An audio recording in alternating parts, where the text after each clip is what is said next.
저희들이 이제 고린도후서 13장 오늘 살펴보므로 고린도후서 강해를 이제 마무리 짓겠습니다. 자, 13장 1절을 보시면 지난주에도 언급을 드렸듯이 12장 14절에서 바울 사도는 이제 고린도를 세 번째 방문하겠다 언급하고 있고 13장에 들어서 1절에서도 내가 이제 세 번째 너희에게 가려 하노라 세 번째 방문을 다시 한번 언급하고 있습니다. 세 번째를 자꾸 언급하는 이유는 그 고린도 교회에 있던 거짓 사도들 바울을 모함하고 거짓말을 퍼뜨려서 바울의 사도권을 땅에 떨어뜨렸던 잘못된 거짓 교사들을 징계하고 교회를 바로잡기 위해서 다시 한번 강조하고 있지 않는가 생각됩니다. 그래서 바울은 13장에 들어서 여러분 13장 1절에 여러분 성경에 무엇이라고 기록되어 있습니까? 마지막 권면과 인사라고 되어 있습니다. 좀 강력하게 표현하면 마지막 경고의 말씀을 바울 사도가 1절부터 10절까지 고린도 교회 성도들에게 고린도 교회 모든 사역자들, 일꾼들, 성도들에게 전달하고 있고 그리고 마지막 11절부터 14절까지는 마무리 고린도 후서의 두 번째 이 서신의 문안 인사로 고린도 후서가 끝맺혀 가고 있습니다. 그래서 1절부터 10절까지가 13장의 앞부분이 된다면 이제 앞부분의 주제들은 고린도 교회에 주는 마지막 권고 또는 경고와 회개를 촉구하고 있습니다. 그리고 11절부터 마지막 14절까지는 바울 사도가 고린도 교회 성도들에게 하나님의 은혜를 하나님의 평강과 또 축복을 빌어주는 축복의 문안 인사, 유명한 사도의 축복기도, 소위 말하는 일반 기성교회에서 말하는 축도로 고린도후서 마지막 끝부분이 끝마치고 있습니다. 그래서 13장은 이 고린도후서 전체에 바울 사도가 고린도 교회 문제들을 바로잡기 위한 권고의 말씀의 본론 부분의 전체의 종결 마지막 부분이 오늘 13장 1절부터 10절까지가 되겠습니다. 자, 이제 1, 2절을 보시면 바울 사도의 강력한 고린도 교회를 방문하게 되면 바울 사도를 공격했던 모함했던 거짓 사도들 또는 거짓 교사들을 바울 사도가 징계하고 결코 용서하지 않겠다라고 굉장한 강경하게 아주 강력하게 그의 의지를 표하고 있음을 봅니다. 자, 1절을 제가 다시 한번 읽겠습니다. 내가 이제 세 번째 너희에게 가려 하노라 두세 증인의 입으로 모든 말이 확증되리라. 여지껏 바울 사도를 공격하고 모함하고 있던 사실이 아닌 거짓 소문을 퍼뜨렸던 이 거짓 사도들에 대한 이 바울 사도의 징계, 이것을 두세 증인을 세워서 그 거짓 사도들이 말한 것이 헛된 것이라는 것을 증명하고 그들을 징계하겠다는 강력한 바울 사도의 의지를 이 1절에서 발견할 수 있습니다. 여러분, 두세 증인의 이 언급은 구약 성경 모세의 율법에 모세오경에 자주 등장하는 표현입니다. 그래서 이 말씀을 우리의 삶 가운데 우리가 교회를 섬기고 믿음 생활하면서 우리의 삶 가운데도 적용하기 원하는 것은 누군가 어떤 사람의 연약한 모습들, 잘못된 모습들, 허물과 어떤 범죄의 모습들을 이야기할 때 그것을 한두 사람의 말을 듣고 가볍게 판단하는 것이 아니라 정말 신중하게 어떤 사람의 연약한 모습들이 있다면 앞뒤 전후를 잘 들어보고 판단한 후에 조심성 있게 우리가 그 사람을 품을 것인지, 징계가 필요하다면 공식적으로 교회 두세 증인을 데려다가 성숙한 그리스도인들이 연약한 사람들을 징계하고 그 말도 듣지 않거든 교회 전체의 이름으로 징계하고 그 말도 듣지 않거든 그 해당자를 이방인과 세리처럼 교회에서 출교하라는 것이 마태복음 주님께서 가르쳐 주신 규율입니다. 그래서 우리가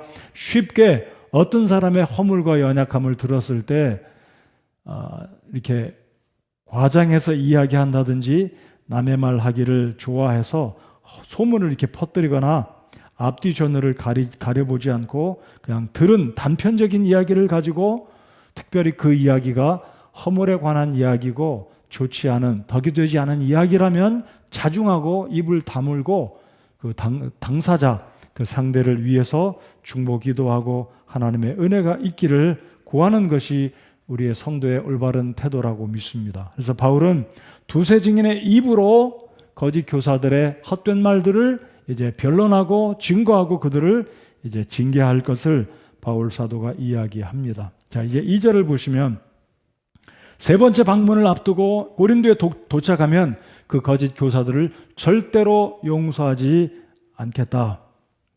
여러분, 바울 사도는 빌레몬서라든지 바울 서신을 읽어보면 많은 대적한 사람들, 자신에게 금전적인 피해를 입힌 사람들을 용서하고 품어주고 이해하던 하나님의 종이었습니다. 근데 이 2절을 보면 어떻게 표현하고 있습니까? 내가 다시 가면 용서하지 아니하리라. 헬라의 원어의 의미를 보면 단순하게 용서하지 않겠다는 말이 아니라 강조하면 절대로 용서하지 않겠다라는 말이 이 2절 하반절에 내가 다시 가면 용서하지 아니하리라 라는 의미가 되겠습니다. 그래서 이 헬라 원어의 의미란 이런 뜻이 있다고 합니다. 전쟁에서 대적, 어떤 적군들을 붙들게 되면, 포로로 붙들게 되면 그들을 죽일 수 있지만, 단칼에 내쳐서 죽일 수 있지만 적군일지라도 용서를 베풀게 되는데, 이 헬라의 의미 가운데 그 앞에 부정어, 우라는 부정어가 붙어 있습니다. 그래서 부정어가 붙어 있고 용서하지 않겠다는 말을 강조해서 옮겨보면 절대로 그들을 용서하지 않겠다라는 표현이 되겠습니다. 그래서 영어의 표현을 보면 I shall have no mercy, 절대로 그들에게 자비를 베풀지 않겠다. 국물 없이 단칼에 징계를 하겠다는 것이 바울 사도의 강력한 의지입니다. 그래서 이 바울 사도의 강력한 이 의지를 전달받았던 고린도 교회 성도들의 마음은 어떠했겠습니까? 바울 사도가 우리 교회를 세 번째 방문하면 우리 교회를 바로잡고 이제 주님이 기뻐하시는 교회의 성결을 유지하고 이 교회를 바로잡고자 바울 사도가 방문하고 문제를 해결하려고 하는구나라는 것을 미리 고린도 교회 성도들이 마음속에 준비하도록 바울 사도가 강력하게 이렇게 이야기하고 있습니다. 자, 이제 3절과 4절과 10절을 보면 바울이 고린도 교회에 도착하면 이들에 대해서 강력한 징계를 내리겠다는 바울의 의지를 3절, 4절, 10절에서 볼 수 있겠습니다. 자, 3절을 보시면 이는 그리스도께서 내 안에서 말씀하시는 증거를 너희가 구하기 때문이니라. 그분은 너희를 향하여 약하지 아니하시고 오히려 너희 안에서 강하시니라. 4절, 그분께서 약하심을 통하여 십자가에 못 박히셨으나 오히려 하나님의 권능으로 말미암아 살아계시며 우리도 그분 안에서 약하나 너희를 향한 하나님의 권능으로 말미암아 그분과 함께 살리라. 여러분이 바울 사도가 이런 일전에 이런 고백한 것, 이런 표현한 것 기억나십니까? 이 거짓 교사들은 고린도 교회 성도들에게 바울을 무엇라고 이야기했냐면, 바울은 여러분 앞에 있으면 겁쟁이이고 담대하지 못하고 사람들을 책망하지도 못하지만 멀리 떨어져 있으니까 편지로만 큰 소리하는 사람이다. 앞에 있을 때는 용감하지 못하다. 그런 표현을 거짓 사도들이 고린도 교회 성도들에게 했습니다. 그런데 이 3절, 4절을 잘 보면 바울이 지금 예수님을 언급하면서 이런 비유로 이야기합니다. 예수님도 약하셨기 때문에 십자가 달려 죽으셨다. 그런데 하나님의 능력으로 우리 예수님이 강한 모습으로 부활하셔서 승리하셨듯이 내가 여러분 앞에 떨어져 있을 때는 약해 보였지만 내가 여러분에게 임하게 되면 강력하게 예수 그리스도가 부활하심으로 하나님의 권능으로 살아나신 것처럼 나 또한 여러분을 대면하게 되면 강력하게 그들을 징계할 것이다 라는 은유적인 비유 모습으로 지금 4절 5절에서 그렇게 말씀을 하고 있습니다. 한 장을 넘겨서 10절을 한번 보시겠습니다. 자, 바울이 그러면 어떤 권세로 고린도 교회 거짓 사도들과 교사들을 책망하겠습니까? 10절에 바울은 이렇게 말하고 있습니다. 그러므로 내가 떠나 있을 때 이것들을 쓰는 것은 주께서 무너뜨리는 데 쓰지 말고 세우는 데 쓰라고 내게 주신 권능에 따라 너희와 함께 있을 때에 엄하게 대하지 아니하려 함이라. 자, 내게 주신 권능에 따라 징계하겠다라고 지금 바울이 이야기합니다. 그렇다면 바울에게 주신 권능이 무엇이겠습니까? 그것은 바로 바울 사도가 하나님께 선택받은 사도라는 것을 지금 이야기합니다. 그러니까 내가 예수 그리스도의 사도로 고린도 교회 거짓 교사들, 고린도 교회를 무너뜨리고 어렵게 하는 그들을 엄하게 징계하겠다는 것을 10절에서 언급하고 있습니다. 근데 이 바울의 사도권의 궁극적인 목적은 교회를 허물고 사람들을 책망하고 넘어뜨리는 데만, 무너뜨리는 데만 쓰는 것이 아니라 바울의 궁극적인 이 사도의 권한, 주님이 주신 사도의 직분은 세우는 일에 쓰임받는 것이다라고 바울이 언급하고 있습니다. 제 기억으로는 지난주에 아니면 지지난주에 바울 사도는 지난주 12장 19절에서도 이렇게 바울이 이야기를 하고 있습니다. 앞장으로 한 장 돌아가셔서 고린도 후서 12장 19절을 보시기 바랍니다. 19절 하반절을 보시면 오직 우리는 너희를 세우기 위하여 모든 것을 행하느니라. 성도 여러분들, 지난주에도 이 말씀을 저희들이 살펴보지 않았습니까? 나는 과연 교회에서 어떤 말 한마디를 하더라도 어떤 행동을 하더라도 교회를 세우는 일에 내 언행과 내 에너지와 내 재능과 은사를 드리고 있는지, 아니면 은밀하게 좋지 않은 방법으로 어떤 저의를 가지고 세우는 것이 아니라 허물고자 그 일을 하고 있는지 저희들은 잘 알 수 없지만 하나님은 알고 계실 것입니다. 하나님은 우리의 마음의 중심을 알고 계시는 주님이시기 때문에 내가 하는 말, 내가 어떤 사람을 감동하고 이야기하고 무슨 일을 꾸미려고 하는, 무슨 일을 이루려고 하는 그 동기와 그 배후에 우리의 의도를 주님이 다 알고 계신다는 것입니다. 그래서 저와 여러분은 예수님이 피로 사신 이 귀한 교회를 세우는 일에 우리의 에너지와 우리의 마음과 물질과 시간과 재능을 드려야 할 줄 믿습니다. 자, 이제 바울이 이 고린도 교회 성도들, 그들에게 세 번째 방문을 통해서 이 교회를 바로잡고자 하고자 하는 그 의미들을 다시 계속해서 살펴보겠습니다. 그래서 이 바울은 방금 읽었던 이 13장 10절에서 바울의 그 사도의 직분은 하나님의 권능에 따라 하나님의 보냄받은 사도로서 교회를 세우고 사람들을 세우는 그 일에 자신을 드리기를 원하는 것이 바울의 마음이지만, 부득이하게 이 거짓 교사들과 교회를 허물어뜨리는 이 잘못된 거짓 사도들을 책망하려고 하면은 결코 양보 없이 단호하게 공의롭게 행하고자 하는 것이 바울이었다는 것입니다. 그래서 교회는 이런 균등한 균형이 있어야 되겠다고 믿습니다. 사랑도 있어야 되겠지만 공의롭게 정말 교회를 해치는 악한 어떤 의도와 지속적으로 회개하지 않는 지속적인 어떤 허물이 있다면 결국은 주님께서 마태복음 16장에 언급하신 것처럼 두세 증인이 가서 권면해도 말을 듣지 않으면 교회 전체가 권면하고, 그의 말도 듣지 않고 혼자 계속해서 교회를 해하는 일이 있다면 결국 교회가 부득이하게 그 사람을 공개적으로 책망하고 징계할 수밖에 없다는 것. 그래서 우리는 사랑과 이 교회 전체를 보호하기 위해서는 필요한 경우는 징계가 있어야 된다는 것, 징계도 불사해서는 안 된다는 것을 오늘 바울 사도의 13장 1절로 11절까지의 말씀을 통해서 교훈을 받아야 할 것입니다. 이 중국 춘추 전국 시대에 복부제라는 관료가 있었다고 합니다. 이 사람이 고을의 원님이었다고 하는데, 한 번은 이 춘추 전국 시대 이웃나라 제나라가 쳐들어왔습니다. 근데 이 때가 어느 때였냐면 보리 추수를 방금 바로 앞두고 이제 무르익은 보리를 추수해야 되는데 제나라의 군사들이 쳐들어오니까 이 복부제라는 원님은 성문을 굳게 닫고 적군을 맞이할 준비를 하라, 성 안으로 모든 고을 주민들을 들어와서 보호하는 명령을 내리게 되었습니다.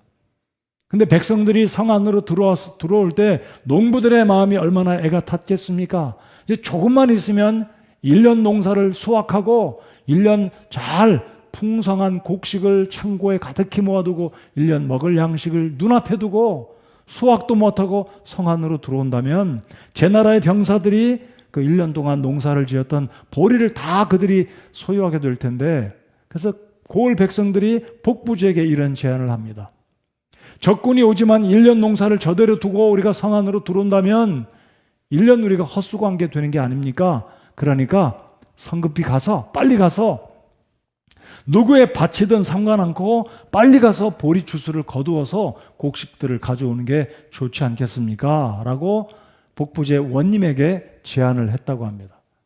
그러자 이 복부제는 그 말을 들었던 백성들의 제안을 묵묵히 듣고 있다가 아니요, 안 된다. 결코 성문을 열고 곡식을 추수하러 가다가는 인명이 피해를 입을 것이고 더 좋지 않은 일이 생길 것이다. 단호하게 거절을 했습니다. 그러자 이 고을 사람들이 평상시 존경하던 이 복부제 잘못 판단했구나. 우리가 1년 동안 그 고생을 해서 농사를 지은 것을 적군을 우리가 무너뜨리고 공격하는 것은 고사하고 우리의 양식을 그들이 갖게 된다면 곤량미가 늘어날 것이고 전쟁에서 우리가 패하지 않겠느냐라고 복부제의 리더십에 대해서 원망과 불평을 늘어놓았고 결국은 전쟁이 끝마칠 때쯤에 이 마을 사람들이 고을 사람들이 국가의 왕에게 상소하여서 복부제가 결국 왕에게 끌려가게 되었습니다. 그래서 나라의 황제는 복부제에게 묻습니다.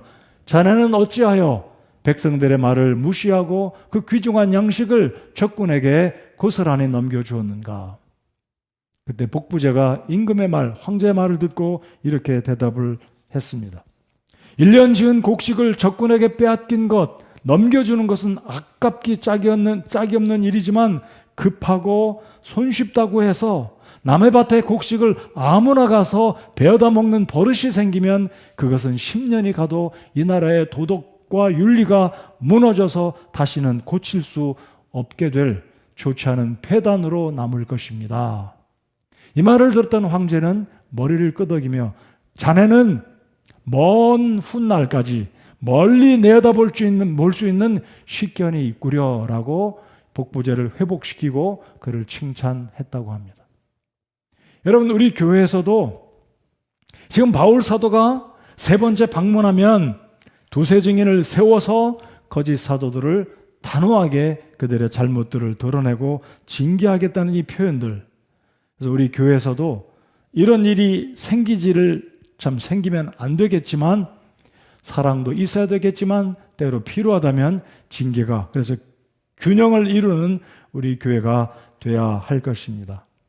자, 이제 5절을 우리가 살펴보았는데 이제 6절로 5절을 한번 보시겠습니다. 이제 바울이 4절 5절까지 바울 사도가 거짓 사도들 앞에 헛된 소문으로 연약한 사람이고 우유부단한 사람이고 돈을 착취해 갖고 못된 일을 저질렀던 사도도 아니다라고 폄하하고 공격했던 그들을 징계하는 그 모습에 있어서 예수 그리스도의 연약하심과 부활을 언급하면서 바울 사도와 그의 동역자들이 그와 같았지만 이제 강력하게 이 거짓 사도들을 징계하겠다고 언급을 하면서 5절에 가서 고린도 교회 성도에게 이런 제안을 합니다.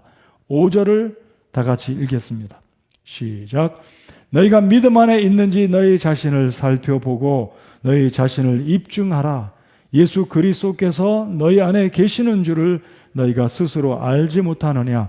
그렇지 않으면 너희는 버림받은 자니라.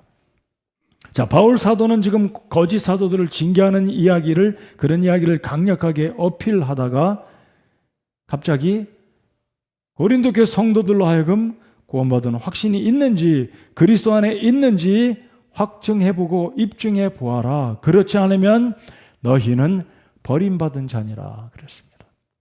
여러분, 버림받았다는 이 말을 다른 단어로 표현해 본다면 선택받았다, 예정받았다.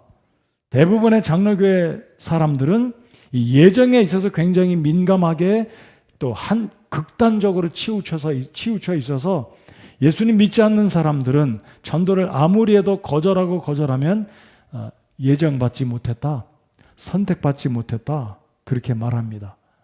자, 그러나 우리가 믿는 것은 하나님은 아무도 버림받은 상태로 두시거나 또 특별한 사람만 예정해서 하나님이 특별한 그 구원의 은혜를 특별한 사람에게만 베푸시는 하나님이 아니라 예수 그리스도 안에서 모든 사람들은 자신의 죄를 회개하고 예수님을 믿으면 어느 때이고 어느 장소이고 어느 민족이고 남녀노소를 물어나고 구원하시는 것이 하나님의 은혜인 줄을 믿으시기 바랍니다. 자, 그러면 이 저녁에 여러분은 예수 그리스도 안에 있는지, 여러분에게 구원의 확신이 정말 정확하게 성경적으로 우리의 마음속에 있는지 확인해 보시는 이 시간 되시기 바랍니다. 어제 저녁에 교회 마당에서 오랜만에 또 우리 아이들이 한 5-6명이 와서 마당에 와서 막 놀고 뛰어놀고 이렇게 하더라고요.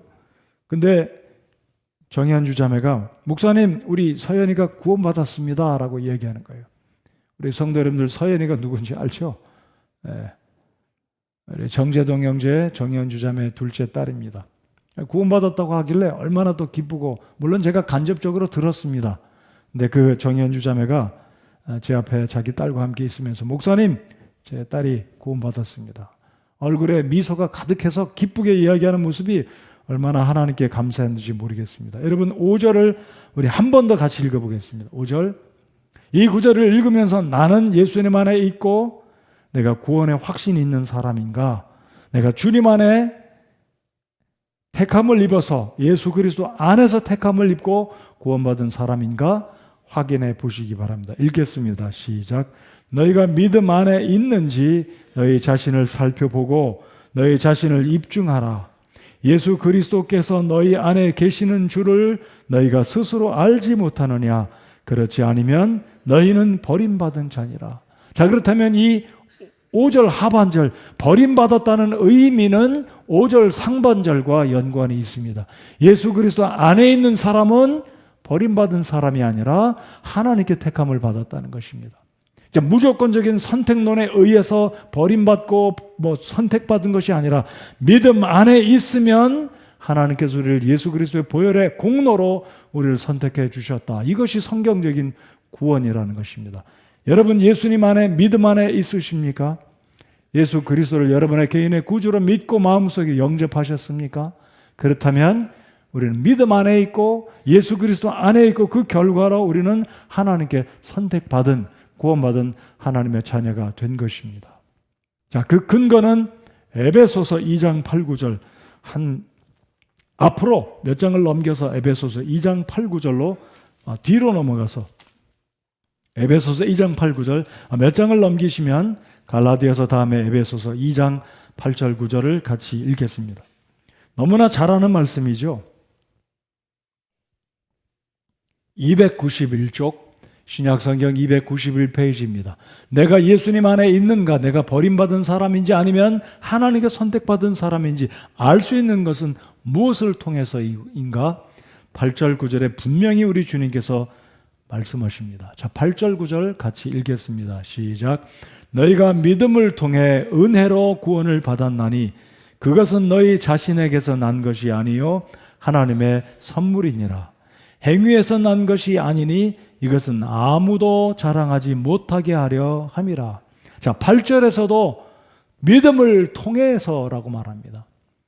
여러분, 믿음 안에 있다면, 예수 그리스도 안에 있다면 우리는 하나님께 택정함을 입은 구원받은 하나님의 자녀인 줄 믿으시고 감사하시기 바랍니다.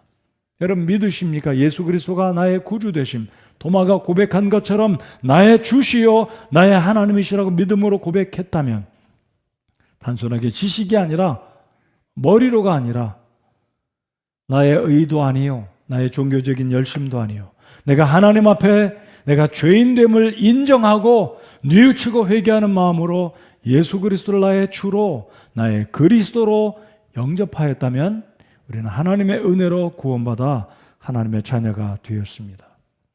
그래서 9절, 행위에서 난 것이 아니니 우리의 노력이나 종교적인 열심이나 의식을 통해서, 직분을 통해서 구원받은 것이 아니라 하나님의 선물로 구원받았기 때문에 아무도 자랑하지 못한다. 자랑해서도 안 된다라고 말씀을 합니다. 자, 잠시 후에 저희들 성경 한 구절을 더 찾아보시겠는데 제가 다시 고린도 후서 13장 5절 끝부분을 다시 한번 읽어드리겠습니다. 너의 자신을 입증해 보아라 그랬습니다. 저를 한번 따라서 해보시겠습니까? 내가 구원받은 사람인 줄 내가 스스로 입증하라. 내가 구원받은 사람인 줄 내가 스스로 입증하라. 이게 바울사도의 권면, 하나님의 권면입니다. 내가 구원받은 사람인지 나 스스로 입증하라는 겁니다. 그럼 어떻게 구원받은 줄 우리가 입증할 수 있겠습니까? 어떻게 프루브할 수 있겠습니까? 어떻게 증명할 수 있겠습니까? 그 근거가 무엇입니까? 요한일서 5장을 다 같이 열어보시겠습니다. 요한일서 5장입니다. 에베소서 뒤에서 쭉 더 가시면 요한일서 5장 368페이지가 되겠습니다.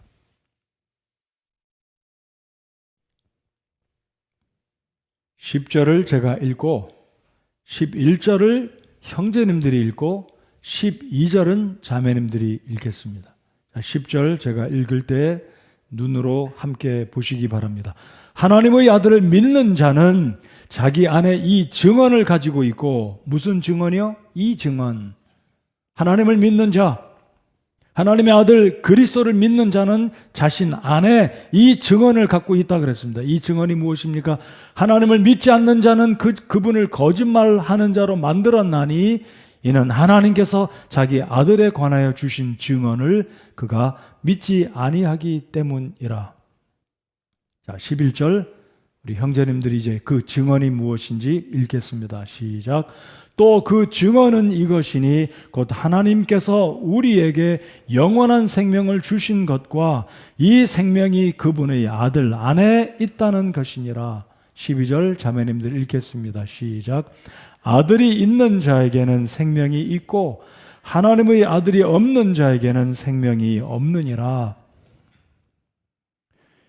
여러분, 우리가 전도하다 보면 대부분의 장로교회, 감리교 다니는 성도들, 특별히 교회 오래 다닌 분들은 구원받으셨습니까? 그러면 어떤 분들은 조금 얼굴을 찡그리고 좀 불쾌하게 받아들입니다. 그럼 당신은 구원받았어? 구원은 죽어봐야, 하나님 앞에 서봐야 구원받은지 알지, 살아있는 내가 구원받았다고 말하는 것은 교만한 행동이다 라고 생각하는 사람들이 적지 않습니다. 근데 오늘 이 말씀 잘 보십시오. 하나님의 아들을 믿는 자는 자기 안에 무슨 증언을 갖고 있다고요? 이 증언, 11절에 이 증언은 예수 그리스도가 하나님께서 우리의 영원한 생명을 주신 분, 우리의 메시아, 우리의 그리스도 되신다는 것. 이 생명이, 이 구원의 영생이라는 것이 그분의 아들 안에 있다는 것입니다. 즉 고린도후서 5장 10절에 믿음 안에 있는 자는 그리스도 안에 있는 자이고 그리스도 안에 있는 자는 하나님께 버림받을 수 없는 하나님의 자녀가 된 영생을 가지고 있다라는 것을 바울이 이야기합니다. 그리고 고린도 교회 성도들에게 말하기를 너희 스스로가 입증해봐라, 스스로 체크업해봐라 이거예요. 너 구원받았는지 안 받았는지 너 스스로 질문해봐라. 네가 예수님 안에 있는지, 네가 이 증언을 확실히 갖고 있는지 내 스스로 자답해보아라 라고 말씀하고 있습니다. 여러분, 이 저녁에 여러분 스스로 한번 물어보십시오. 내가 구원받은 하나님의 자녀인가? 내가 이 증언을 가지고 있는가? 예수님이 나의 구주이시고 그분이 하나님의 아들 되시는 나의 그리스도이신지, 내가 그분을 내 마음속에 나의 주님으로 영접해서 구원받았는지. 자, 13절을 다 같이 읽겠습니다. 자, 성경은 구원받은 그리스도인들은 자신 안에 구원받았음을 알아야 된다라고 말합니다. 알 수 있다라고 말합니다. 13절 다 같이 읽겠습니다. 시작. 내가 하나님의 아들의 이름을 믿는 너희에게 이것들을 쓴 것은 너희에게 영원한 생명이 있음을 너희가 알게 하고 또 하나님의 아들의 이름을 너희가 믿게 하려 함이라. 자, 여러분 13절 잘 보시면 구원받은 사람은 자신 속에 영생이 있음을 알 수 있다고 말합니까? 아니면 죽어봐야 한다고 말합니까? 알 수 있다고 말하고 있습니다. 이게 우리 근본주의 침례 교도들이 믿어야 될 구원의 확신입니다. 장로교 다니는 분들이 뭐라고 말하든, 장로교 목사님들이 뭐라고 말하든 죽어봐야 한다, 예정받아야 된다, 죽어서 천국에 딱 가서 하나님 앞에 서봐야 내가 예정받은 사람이구나. 아닙니다. 살아있는 이 시간, 이 세상을 살아가는 동안에도 자, 고린도서 13장 5절, 믿음 안에 있다는 말은 그리스도 안에 있다는 말이고, 그리스도 안에 있다는 말은 내가 죄인됨을 회개하고 예수님을 내 마음속에 구주로 영접했다면 나는 결코 또다시 한 번 더 결코 버림받을 수 없는 영생을 소유한 하나님의 자녀라는 것 확신하시기 바랍니다. 왜 바울이 이 징계에 대해서 언급을 하다가 고린도 교회 성도들에게 갑자기 13장 5절을 이야기합니까? 자, 13장으로 돌아오겠습니다. 고린도서 13장, 그러므로 5절, 너희가 믿음 안에 있는지 너희 자신을 살펴보고 너희 자신을 입증하라. 우리 자신을 스스로 입증해 보라고 이야기합니다. 자, 이 의미는 고린도 교회를 바울 사도가 그만큼 사랑하고 모든 성도들이 그 믿음의 뿌리를 구원의 확신 가운데 예수 그리스도 안에서 다시 확립하고 예수님이 피로 사신 교회를 잘 세워나가기를 간절히 원했기 때문에 구원의 문제를 언급하고, 그리고 6절에 나아가서는 그러나 우리가 버림받은 자가 아닌 것을 너희가 알기를 내가 바라고, 7절 또 너희가 아무 악도 행하지 아니하기를 내가 이제 하나님께 기도하노니 그 목적은 우리가 인정받은 자로 나타나고자 함이 아니요 우리는 버림받은 자같이 될지라도 너희만은 정직한 것을 행하게 하려 함이라. 자, 바울은 고린도 교회 거짓 사도들에게 버림받고 미움받고 조롱을 당하고 오해를 받았고 과도한 공격을 받았습니다. 연약한 모습으로 비춰졌을지라도 바울의 마음만큼은 고린도 교회가 구원의 확신 가운데 우뚝 서서 분명하게 바른 믿음 위에 서서 교회를 세워나가기를 바랬기 때문에 바울이 이와 같은 언급을 지금 하고 있다라고 저는 믿습니다. 자, 그래서 바울은 8절에 나아가서 이런 말을 합니다. 우리는 진리를 대적하는 어떤 일도 할 수 없고 오직 진리를 위해서만 할 수 있노라. 그래서 우리 오늘 이 시대를 살아가는 저와 여러분도 하나님 말씀에 부합하는 진리를 대적하는 일이 아니라 오늘 이 시대에는 특별히 한국의 정당인들도, 우리나라에 정당들이 많이 있지 않습니까? 제가 지난 주일도 일부를 언급해 드렸는데 이번 주일도 그리고 그 다음 주일도 우리 그리스도인들이 어떤 국가관을 가지고 이 나라의 일꾼들을 세울 때 앞으로 어떻게 해야 될 것인지, 총선은 이미 지났고 결과가 나타났지만 앞으로 2년 후에 대선이 있습니다. 그때 가서는 정말로 정신 차리고 그리스도인들은 어떤 철학을 가지고 내 귀중한 표를 던질 것인지 이번 주일날 또 말씀을 저희들이 살펴보겠습니다. 여기서 지금 바울이 뭐라고 말합니까? 우리는 진리를 대적하는 어떤 일도 할 수 없다고 그랬습니다. 여러분, 우리가 제대로 구원받은 사람이라면 동성애자 지지하는 사람 국가 지도자로 세워서는 결코 안 됩니다. 성경의 진리를 인정하는 그들을 어찌 이 나라의 지도자로 세울 수 있겠습니까? 여러분, 구원받은 성도라면 침례 교도가 어찌 그런 사람들 이 나라의 대표 지도자로 국회에 세우고 대통령으로 세울 수 있겠습니까? 만약에 그렇게 한다면 하나님 앞에서 우리는 그 죄값을 하나님께서 징계하실 것이고 물으실 겁니다. 여러분, 우리가 동성애자 지지하는 사람을 표 던져서 그 사람을 나라의 일꾼으로 세운다면 우리는 직접적으로 간접적으로 동성애를 지지하는 그 자리에 서게 되는 것인 줄을 우리가 심각하게 생각해 봐야 됩니다. 저는 어떤 정당을 지지하지 않습니다. 여당도 야당도. 제 개인적인 어떤 기호가 있긴 하지만 공식적인 이런 자리에서 제가 지지하는 것은 예수님 당, 교회당밖에 없습니다. 잘 이해하시리라 믿습니다. 여기 바울은 그러잖아요. 우리는 진리를 대적하는 어떤 일도 할 수 없고 오직 진리를 위해서만 할 수 있노라. 이것이 바울이 고린도 교회를 세 번째 방문하기에 앞서서 거짓 사도들, 진리를 대적하는 그들, 고린도 교회를 허물었던 그들, 못된 방법으로 하나님의 교회에 문제를 일으켰던 저들을 징계하겠다는 단호한 이야기를 9절에서도 그런 표현합니다. 우리가 약할 때 너희가 강한 것을 우리는 기뻐하노라. 바울이 어떤 때 약했습니까? 사실 바울은 약하지 않았습니다. 약해 보이지만, 가난한 자 같이 보이지만, 죽는 것 같이 보이지만, 핍박을 당하는 자 같지만, 넘어지는 자 같지만 다른 사람에게 모든 것을 부여롭게 하고 세워주는 자이고 약한 자 같지만 다른 사람을 온전케 하고 살려주는 하나님의 위대한 하나님의 종이었습니다. 근데 지금 바울이 이야기한 약할 때 이 말은 거짓 사도들이 잘못된 소문을 퍼뜨려서 고린도 교회 성도들이 생각할 때 바울은 잘못된 하나님의 종이다, 허물투성이다라고 표현했기 때문에 바울은 그런 말을 인용해서 우리가 약할 때 고린도 교회가 여전히 강하기를 바라는 것이 이 목회자의 마음을 갖고 있던, 아비의 마음을 갖고 있던 이 바울의 마음이라는 것입니다. 9절 하반절에 또한 우리는 이것 즉 너희의 완전함을 바라노라. 그래서 바울이 바라는 것은 고린도 교회 성도들 한 사람 한 사람 모두가 구원의 분명한 확신을 갖고 있고 바른 교리와 교회를 사랑하는 마음 가운데 이 교회를 온전하게 세우기를 바랬기 때문에 바울은 이런 마음으로 마지막 13장에서 강력하게 거짓 사도들을 징계할 것을 이야기하고 있는 것입니다. 자, 10절을 또한 다 같이 한번 읽어보겠습니다. 10절 시작. 그러므로 내가 떠나 있을 때 이것들을 쓰는 것은 주께서 무너뜨리는 데 쓰지 말고 세우는 데 쓰라고 내게 주신 권능에 따라 너희와 함께 있을 때에 엄하게 대하지 아니하려 함이라.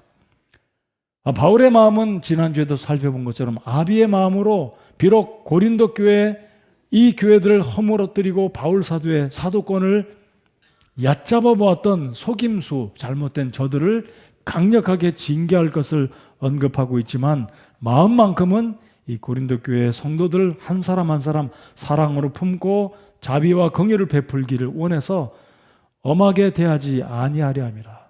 그래서 바울은 이런 표현을 했습니다. 내가 너희에게 나아갈 때 매를 들고 나아가랴 아니면 온유와 사랑의 마음을 가지고 나아가랴 그랬습니다.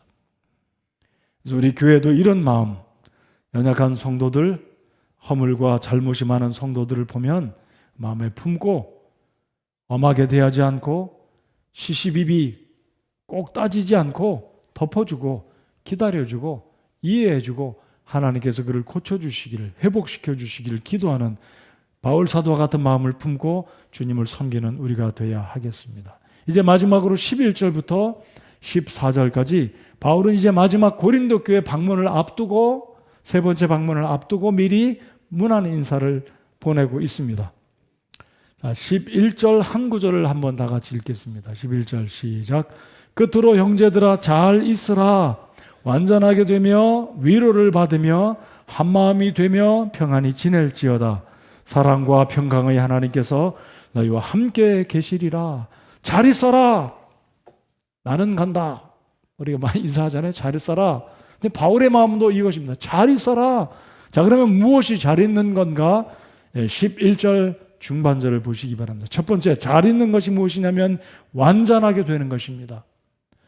하나님의 말씀 가운데 하나님이 아브라함에게 너는 내 앞에서 완전하라, 온전하라고 이야기한 것을 창세기에서 볼 수 있는 것처럼 하나님은 바울을 통해서 우리 모든 성도들에게 잘 있어라. 잘 있다는 게 그냥 건강하게 잘 먹고 잘 입고 편안하게 사는 것이 잘 있는 게 아니라 성경적인 잘 있다는 것은 웰빙이라는 것은 완전하게 되는 것입니다. 그러니까 하나님 말씀에 합한 구원의 확신을 가지고 교리적으로 그리고 사랑과 긍휼과 용서가 우리 마음 가운데 구비되어진 하나님을 기쁘시게 하는 그러한 것이 바로 잘 있는 조건 가운데 첫 번째 완전하게 되며 두 번째로 위로를 받으며 서로 위로하고 우리 하나님의 성령께서 우리를 위로하는 그래서 이와 같이 코로나19의 어려움을 맞아서 우리가 얼마나 낙심하기 쉽습니까? 얼마나 불안해하고 초조해하고 앞을 봐도 어려운 일이요 뒤를 봐도 어려운 일이요 정말로 어려운 때를 맞았습니다. 우리 하나님은 우리에게 위로를 주시기 원하시는 시간이 좀 지났지만 고린도후서 1장을 한번 열어보겠습니다. 우리 하나님은 어떤 하나님이신지 고린도후서 1장에서 어찌 보면 이 고린도후서는 1장에서도 마지막 장에서도 위로가 언급된 위로의 책이 아닌가. 자, 1장을 한번 보시기 바랍니다. 1장 3절 다 같이 읽겠습니다. 1장 3절 시작. 하나님을 찬송하리로다. 그분은 곧 우리 주 예수 그리스도의 아버지시요 긍휼의 아버지시며 모든 위로의 하나님이시니라. 하나님은 우리를 위로하시기를 기뻐하시는 하나님이십니다. 그래서 이 마지막 13장에서 하나님은 바울을 통해서 잘 있으라라고 말씀하시면서 잘 있다는 것은 하나님이 우리를 위로하신다는 것입니다. 근데 우리가 때때로 느낄 때 하나님이 나를 위로해? 위로가 어디 있어? 있다면 내 마음이 평안하고 기쁘고 일들이 잘 돼야 되지 않는가라고 우리가 생각하기 쉽습니다. 우리가 때때로 느끼지 못하지만 우리 하나님은 고린도서 1장 3절에서도 말씀하시기를 하나님은 위로의 하나님이시고 여기 11절에서 잘 있으라고 말씀하신 우리 하나님은 우리에게 위로를 주시는 하나님, 위로 받기를 원하시는 하나님이라는 것을 이전에게도 확신하시고 위로가 필요하신 우리 성도 여러분께 위로가 우리의 마음속에 성령님으로부터 하나님의 말씀으로부터 가득 임하시기를 간절히 소원합니다. 그 다음에 잘 있다는 것은 무엇입니까? 한마음이 되라. 여러분 고린도전서 1장에서부터 바울이 날린 펀치가 뭐였습니까? 너희들 분당 짓지 말아라. 나는 바울에게 속했고 아볼로에게 속했고 예수에게 속했고 베드로에게 속했고 그렇게 하지 말고 당 짓지 말라. 근데 지금 바울은 마지막 고린도후서에서 마지막에 와서 잘 있는다는 게 뭐냐면 한마음이 되라. 우리 교회 성도 여러분들도 우리가 한마음으로 서로 사랑하고 하나님의 공을 드러내는 한마음, 이것이 진짜 잘 사는, 잘 있는 것이라는 이 세 번째 조건. 자, 그러면 잘 있다는 것은 11절 중간에 사랑과 평강이 하나님께서 너희와 함께 계시리라. 하나님이 우리와 함께 하심을 믿고 살아가는 것이 잘 있다는 것입니다. 여러분 하나님께서 우리와 함께 하심을 믿으시기 바랍니다. 예수님께서 성천하시면서 마태복음 28장 마지막 절에서 볼지어다 내가 세상 끝날까지 너희와 항상 함께 있으리라 약속하셨습니다. 이 저녁에도 하나님께서 여러분과 함께 하심을 믿으십니까? 나와 함께 하심을 믿으시기 바랍니다. 여러분의 가정과 직장과 일터와 여러분의 자녀와 여러분의 가족 모두와 함께 하시는 우리 하나님 되심을 믿으시기 바랍니다. 이제 마지막으로 12절 13절은 바울이 서로 인사를 전합니다. 바울 곁에 있는 성도들이 여러분에게 인사를 하고 모든 성도들이 멀리 떨어져 있는 고린도 교회 성도들에게 인사를 전한다. 인사를 전하면서 마지막 14절. 개역 성경은 13절로 끝마칩니다. 근데 흠정역 성경은 14절로 끝마치는데 저희들 14절 아까 읽었지만 한번 같이 더 읽겠습니다. 14절 시작. 주 예수 그리스도의 은혜와 하나님의 사랑과 성령님의 교통하심이 너희 모두와 함께 있기를 원하노라. 아멘. 이 14절 속에 성삼위 하나님의 이름이 언급되었습니다. 예수 그리스도 성부, 성자 하나님, 하나님의 사랑과 성부 하나님, 성령님의 교통하심, 제3위 되시는 우리 성령 하나님이 3위의 일체 되시는 하나님의 명칭이 언급되었습니다. 그래서 이 구절로 말미암아 기성교회들은 예배를 마치면 목사님들이 두 손을 들고 축도를 합니다. 그런데 축도가 끝에 예수님의 이름으로 축원합니다가 아니라 있을지어다 그렇게 끝이 납니다. 우리들은 우리 근본주의 침례교회, 우리 성서 침례교회는 축도를 하지 않습니다. 축도를 하지 않는 이유는 이제 첫 번째로 모든 우리 근본주의 침례교회 성도들은 베드로전서 2장 9절 말씀에 의거해서 모든 구원받은 그리스도인들은 왕가의 제사장 됨을 믿습니다. 만인 제사장.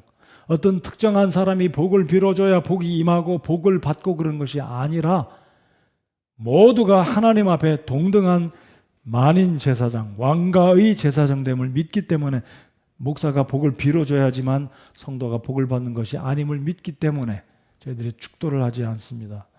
또 하나의 이유는 예수님께서 예수님의 이름으로 간구할 때 내가 그 간구를 듣고 응답해 주시겠다는 약속. 그래서 여러분 축도를 잘 들으시면 성부, 성자, 성령 언급을 쭉 하다가 그냥 목사 개인이 있을지어다, 지금부터 영원까지 있을지어다, 축원합니다 뭐 이렇게 합니다. 예수님의 이름이 안 들어갑니다. 그래서 우리는 축도가 목사님이 축도해줘야지만 복을 받는 것을 믿지 않기 때문에 축도를 하지 않습니다. 나아가서 말씀드린 것처럼 예수님의 이름으로 우리가 간구할 때 하나님께서 우리의 기도를 들으시기 때문에, 그럼에도 불구하고 하나님의 종도를 존중하고 하나님의 종들이 말씀을 전하는 그 부분에 있어서는 권위를 인정하고 따라가야 하는 것이 성도들의 본분이라고 우리는 믿습니다. 자, 오늘 이제 고린도후서를 마무리 지으면서 바울 사도를 통해 하나님은 이 바울 사도가 열정으로 교회를 어떻게 사랑하는지 하나님이 보여주셨습니다. 예수님께서 피로 사신 귀한 교회를 우리 또한 사랑하고 이 귀한 우리 교회를 위해서 수고하고 사랑으로 성도들을 세우고 하나님의 영광을 위해서 우리 몸과 시간과 재능으로 물질로 주님의 교회를 위해서 섬겨나가는 우리 모두가 되시기를 바랍니다. 예수님께서 세우신 이 귀한 교회 하나님께 감사함으로 더 귀하게 여기고 귀한 교회를 정성과 땀과 눈물로 사랑하고 섬기는 우리 모든 성도님들 되시기를 바랍니다. 이 시간 기도하겠습니다.